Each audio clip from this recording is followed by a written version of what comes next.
The phone in your pocket, it's a double agent. While Apple and Samsung publicly fight an aggressive, vicious war, behind the scenes, they're allies. Your iPhone requires Samsung technology to even turn on. This paradox sparked a secret war, a supply chain cold war that defined the last decade of tech. And it all started with a handshake and a lie. Go back to 2010. Steve Jobs, standing in front of the iPhone 4, was furious. Not at Google or Microsoft, but at Samsung, his largest supplier. He saw the Galaxy S phone and declared it a copycat, a blatant infringement. Jobs called it thermonuclear war. The objective wasn't profit, it was vengeance. He ordered Apple's entire legal team to wipe Samsung off the map.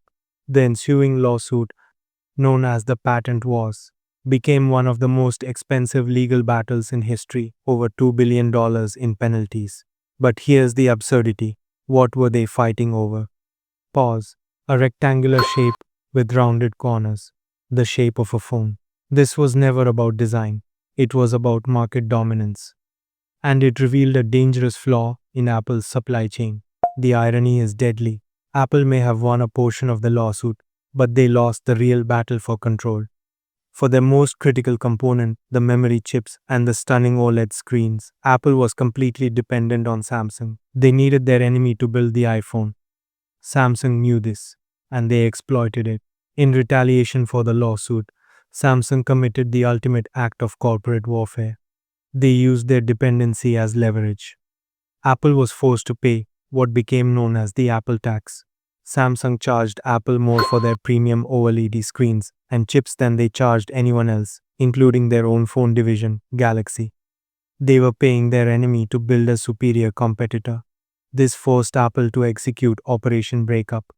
It was a massive, multi-year, multi-billion-dollar project to eliminate Samsung from their supply chain. They tried TSMC for processors, LG, and BOE for screens, but the reality is, Samsung is so far ahead on high-end component manufacturing that Apple could never fully escape. The minute Samsung creates a new display, Apple's only option is to either buy it or fall behind. Think of it like a Cold War space race, but instead of nuclear weapons, they are competing with pixels and processing power.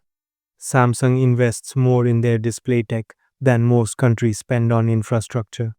Apple is forced to buy the superior tech, even as they fight in court. It's a genius, brutal strategy. So, after the thermonuclear war, the lawsuits, and the Apple tax, what is the relationship today? It's even more intertwined. They realized they needed each other. Samsung is still the primary supplier for the iPhone's most expensive part, the OLED screen. The public war has been replaced by an even colder, more calculated relationship, co-opetition. They are enemies who share a bank account. This secret war isn't just a corporate drama. It dictates what you pay, what features you get, and how fast your phone degrades. Their conflict is why your screen looks that good. Their truce is why the prices stay that high. You're not just buying a phone. You're funding both sides of the greatest rivalry in modern tech history. It's a $2 trillion game, and you're the prize. I spent over 50 hours diving into corporate reports and legal filings to bring you the truth behind this rivalry. If this video changed how you see the phone in your hand, that's the highest compliment you can give us. Hit that subscribe button, it helps us fund the next investigation into the secrets of the world's biggest companies.